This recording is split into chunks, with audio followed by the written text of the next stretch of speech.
बघणार आहोत। मोठी बातमी आहे, मुंबईतून बातमी आहे। मुंबई दक्षिण मध्य लोकसभा मतदारसंघात आपला उमेदवार असेल राहुल शेवाळे यांना निवडून द्यायचं आहे असं मुख्यमंत्री एकनाथ शिंदे यांनी म्हटलेलं आहे।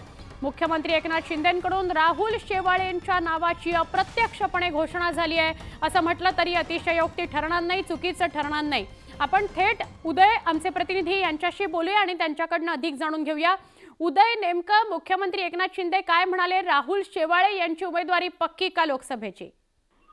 थोड्याच वेळापूर्वी दक्षिण मध्य मुंबई लोकसभा मतदारसंघामध्ये सायन भागामध्ये षण्मुखानंद सभागृहामध्ये शिवसेनेचा महिला मेळाव्याचं आयोजन करण्यात आलं होतं। आणि या मेळाव्याच्या आयोजनामध्ये मुख्यमंत्री एकनाथ शिंदे यांनी संबोधित केलेले भाषण केलेले आणि भाषण संपताना मुख्यमंत्री एकनाथ शिंदे यांनी सर्व शिवसैनिकांना सांगितलं की आपण आता दक्षिण मध्य मुंबई लोकसभा मतदारसंघामध्ये आहोत। इथला उमेदवार तुम्हाला कोण आहे हे माहिती आहे ना?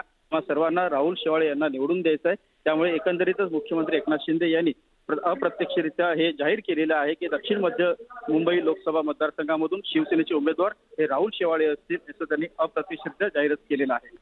नक्की, धन्यवाद उदय, माहिती दिल्याबद्दल। महत्त्वाची बातमी आहे, मुख्यमंत्री एकनाथ शिंदे यांनी हे विधान केल्यामुळे अर्थातच हे चुकीचं ठरणार नाही की राहुल शेवाळे तिथून निवडणूक लढवतील किंवा तिथून निवडणुकीला सामोरे जातील। म्हणजे आता घोषणा फक्त होणं बाकी आहे। मुंबई दक्षिण मध्य मुंबई या ठिकाणी म्हणजे दक्षिण मध्य मुंबईतून राहुल शेवाळे निवडणुकीला सामोरे जातील शिवसेनेकडून।